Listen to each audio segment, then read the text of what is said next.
नमस्ते बच्चों। आज पढ़ेंगे भारतीय संविधान एवं राज्य व्यवस्था पर वीडियो रहेगा। ये भाग 5 का वीडियो चल रहा है। राष्ट्रपति पर वीडियो चल रहा है। भारत में राष्ट्रपति पर यह लेक्चर है। तो जो विद्यार्थी पहली बार इस चैनल से जुड़े, इस चैनल को सब्सक्राइब कर दें, लाइक कर दें, बेल आइकन दबा दें ताकि आपको हर एक वीडियो का नोटिफिकेशन मिले।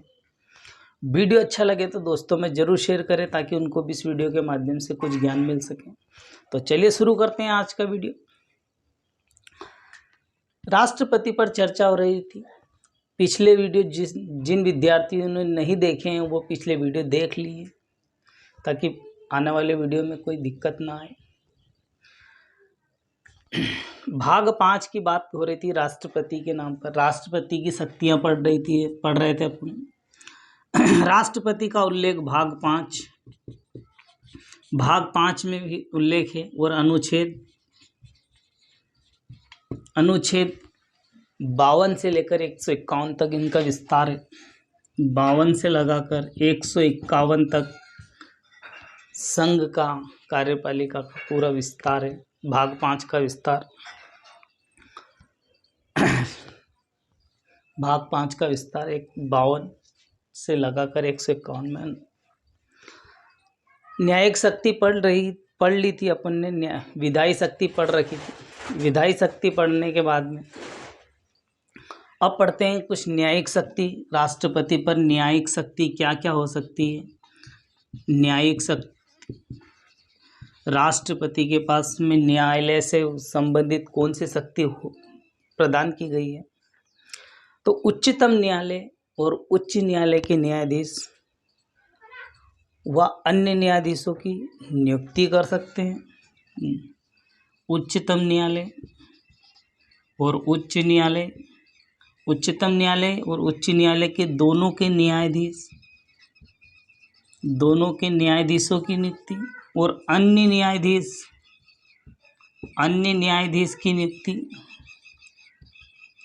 न्यायाधीश की भी नियुक्ति कर सकते हैं राष्ट्रपति जी उच्चतम न्यायालय एवं उच्च न्यायालय के दोनों के प्रमुख न्यायाधीश और अन्य न्यायाधीश की नियुक्ति कर सकते हैं या नियुक्ति करते हैं। राष्ट्रपति चाहें तो उच्चतम न्यायालय में विधि कानून बनाने की प्रक्रिया पर सलाह दे सकते हैं। राष्ट्रपति कानून की सलाह दे सकते हैं, कानून या विधि बनाने की सलाह दे सकते हैं उच्चतम न्यायालय में। परंतु उच्चतम न्यायालय सलाह राष्ट्रपति पर बाध्यकारी नहीं होगी। राष्ट्रपति उच्चतम न्यायालय को सलाह देते हैं, सलाह पर बाध्यकारी नहीं है, कोई बाध्य नहीं है उनके ऊपर। ये उसका उल्लेख अनुच्छेद 143 में 143 में उल्लेख दिया गया। नेक्स्ट फैक्ट की बात करते हैं। नेक्स्ट फैक्ट की बात करते हैं।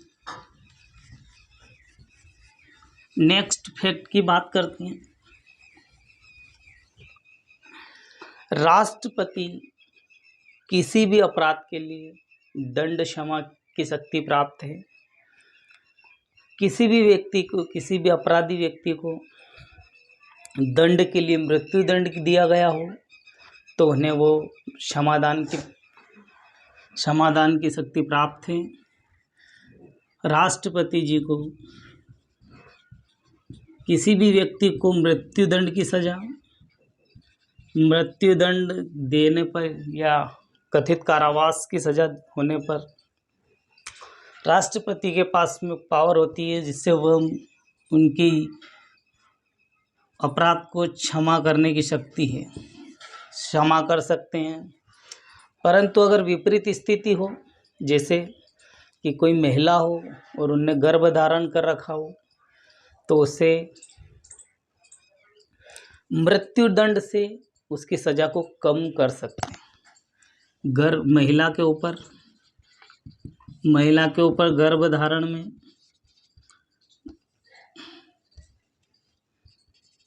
धारण में उनकी मृत्यु दंड को मृत्युदंड को की सज़ा को कम कर सकते हैं या कम कर देते हैं। ये हो गई राष्ट्रपति की न्यायिक शक्तियाँ। अब देखते हैं कुछ अन्य शक्तियाँ। राष्ट्रपति की सैन्य शक्तियाँ देख लेते हैं।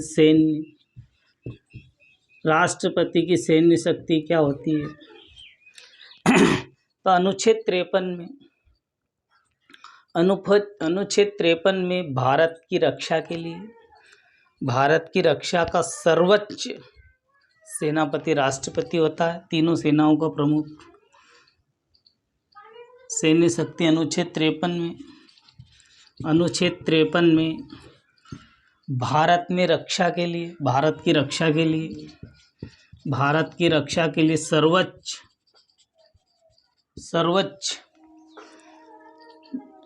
बलों का सेनापति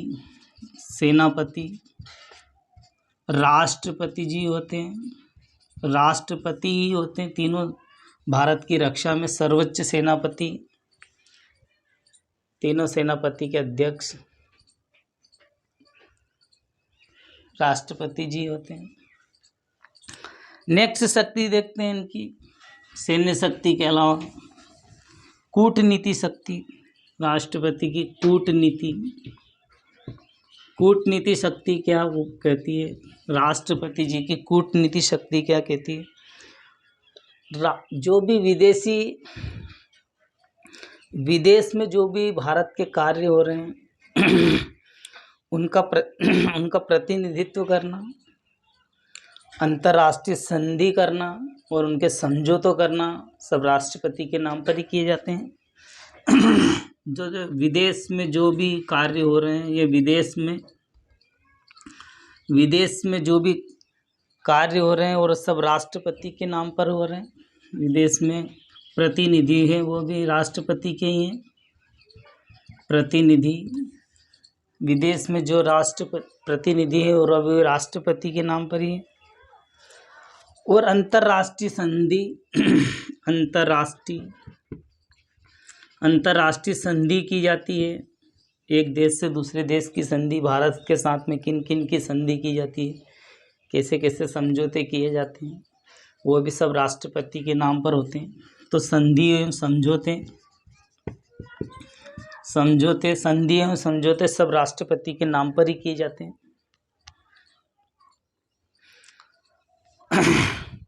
राष्ट्रपति के नाम पर किया जाता है, परंतु संसद की अनुमति अनिवार्य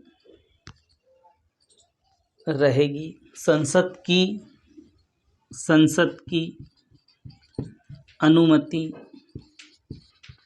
होना आवश्यक हो, संसद की अनुमति होना जरूरी है। नेक्स्ट फैक्ट पे चलते हैं। नेक्स्ट नीति पे चलते हैं। राष्ट्रपति की आपातकालीन शक्ति इम्पोर्टेंट है, यहाँ से प्रश्न बनने की संभावना है। आपातकालीन शक्ति राष्ट्रपति की आपातकालीन शक्ति पर चर्चा करने से पहले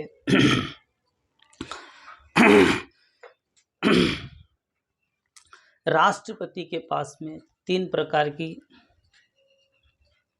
आपातकाल की शक्ति दे रखी है। तीनों ही महत्वपूर्ण है। इसमें पहली देखते हैं राष्ट्रपति की आपातकालीन शक्ति। राष्ट्रीय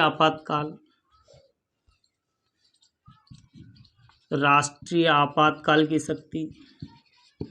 राष्ट्रीय आपातकाल लगा सकते हैं राष्ट्रपति, और किस अनुच्छेद के तहत लगा सकते हैं? तो 352 के अंतर्गत अनुच्छेद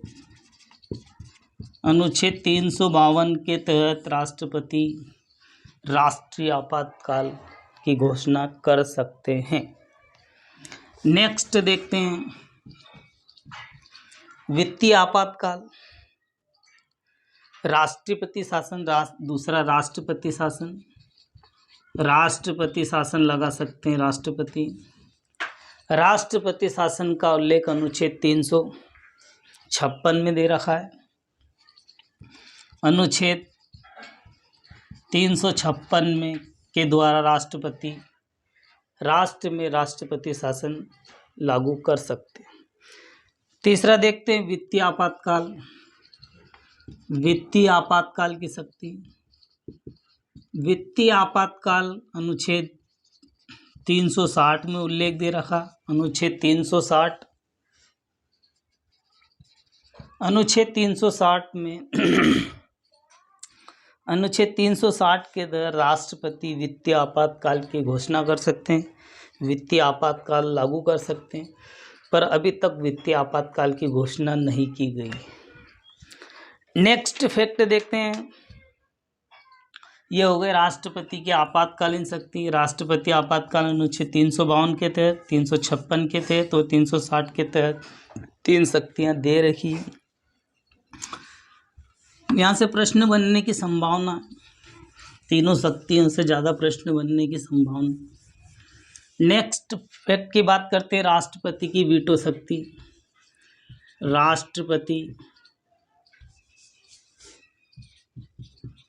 राष्ट्रपति की वीटो शक्ति।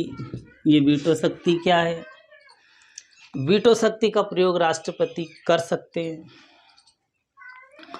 राष्ट्रपति किसी भी विधेयक पारित करने, संसद में राष्ट्रपति के द्वारा जो भी संसद में बिल लाए जाते हैं या विधेयक लाए जाते हैं, राष्ट्रपति की सहमति से ही बनते हैं और राष्ट्रपति के हस्ताक्षर के बाद में वह एक अधिनियम बन जाता है। राष्ट्रपति की वीटो शक्ति के अंतर्गत संसद में विधेयक लाया जाता है,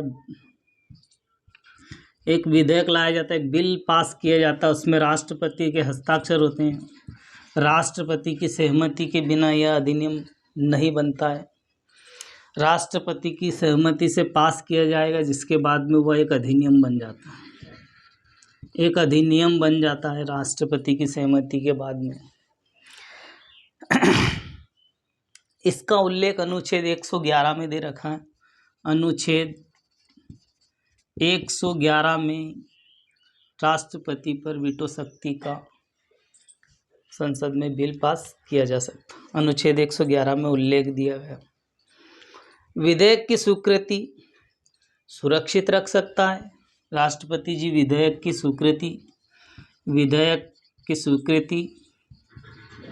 की स्वीकृति को अपने पास सुरक्षित रख सकते हैं। कोई भी विधेयक धन विधेयक नहीं है और वह संसद में पुनर्विचार के लिए लौटा सकते हैं। तो जो भी धन विधेयक हैं वह संसद में पुनर्विचार के लिए लौटाए जा सकते हैं। पुनर्विचार के लिए संसद में लौटाए जा सकते हैं। संसद के द्वारा पुनर्विचार के लिए वापस लौटाए जा सकते हैं। राष्ट्रपति के द्वारा 3 वीटो शक्ति का प्रयोग किया गया है, वो कौन सी देखते हैं। राष्ट्रपति के द्वारा 3 वीटो शक्ति को प्रयोग किया गया है। राष्ट्रपति के द्वारा 3 प्रकार के वीटो शक्ति का प्रयोग किया गया है। उनमें से एक आत्यांतिक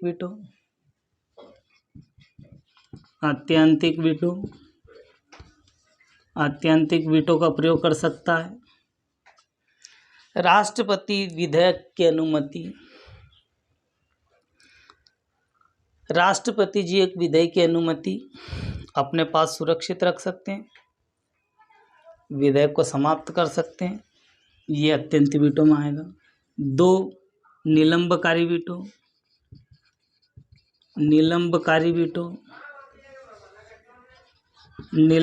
वीटो का प्रयोग कर सकते हैं। राष्ट्रपति के द्वारा जो भी विधेयक होते हैं वो संसद में पुनर्विचार के लिए लौटा सकते हैं, तो संसद में पुनर्विचार के लिए लौटा सकते हैं। पुनर्विचार के लिए संसद में लौटा सकते हैं। तीसरी वीटो का प्रयोग कर सकते हैं, वह पॉकेट वीटो का प्रयोग कर सकते हैं राष्ट्रपति जी। तो राष्ट्रपति जी के द्वारा जो भी विधेयक है उनकी सहमति देते हैं, उनको अस्वीकृत करते हैं और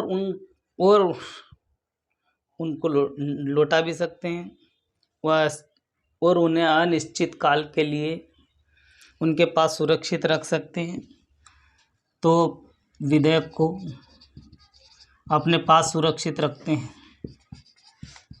अपने पास सुरक्षित रख सकते हैं पॉकेट वीटो को। ये हो गए 3 प्रकार की वीटो, अत्यंतिक वीटो, निलंबकारी veto, pocket veto. Next fact की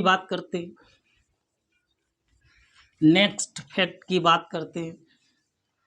राष्ट्रपति अध्यादेश जारी कर सकते हैं। अध्यादेश जारी करने की शक्ति किसके पास होती है? अध्यादेश जारी करने की शक्ति, अध्यादेश जारी करने की शक्ति राष्ट्रपति के पास होती है।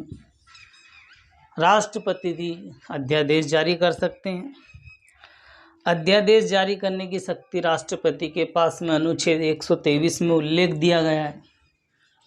अनुच्छेद 123 में उल्लेख दिया गया है कि राष्ट्रपति एक अध्यादेश जारी करने की शक्ति प्रदान की गई है। अध्यादेश जारी करने की शक्ति जब सत्र चल रहा हो और राष्ट्रपति को ऐसा लगे कि खराब परिस्थिति आने वाली है या माहौल खराब होने वाला है, तो वह तुरंत अध्यादेश जारी करने की शक्ति रहती है। तुरंत अध्यादेश लागू कर सकते हैं, अध्यादेश तुरंत लागू कर सकते हैं। वो अध्यादेश लागू करने के बाद में 6 सप्ताह के अंतर्गत इसे पारित करना होता है। 6 सप्ताह में इसे पारित करना होता है। इसे पारित किया जाएगा। अगर पारित नहीं होता है तो अध्यादेश बिल्कुल तरह से समाप्त किया जा सकता है। अगर पारित नहीं होगा तो अध्यादेश को समाप्त किया जा सकता, समाप्त हो जाता अध्यादेश। कुछ अन्य फैक्ट और देख लेते हैं राष्ट्रपति के नाम पर, जहाँ से प्रश्न बनने की संभावना है। राष्ट्रपति जी को वेतन 5 लाख रुपए महीना मिलता है। 5 लाख रुपए महीना वेतन मिलता है राष्ट्रपति जी को। भारत के प्रथम राष्ट्रपति डॉक्टर राजेंद्र प्रसाद थे। प्रथम राष्ट्रपति डॉक्टर राजेंद्र प्रसाद, भारत के प्रथम राष्ट्रपति डॉक्टर राजेंद्र प्रसाद हैं और वर्तमान में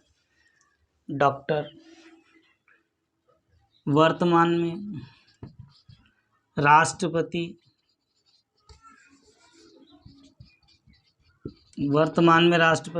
रामनाथ कोविंद जी हैं। रामनाथ कोविंद राष्ट्रपति हैं 14वें क्रम 14वां नंबर के राष्ट्रपति रामनाथ कोविंद जी। तो ठीक है दोस्तों, आज की वीडियो में इतना ही। मिलते हैं नेक्स्ट वीडियो में। वीडियो पसंद आए तो लाइक करें, शेयर करें, दोस्तों में ज़रूर शेयर करें ताकि उनको भी इस वीडियो के माध्यम से कुछ ज्ञान हासिल हो। जो विद्यार्थी पहली बार इस चैनल से जुड़े, चैनल को सब्सक्राइब करें, लाइक करें ताकि आपको भी इस वीडियो के माध्यम से कुछ ज्ञान मिल सके। आज के वीडियो में इतना ही। जय हिंद, जय भारत।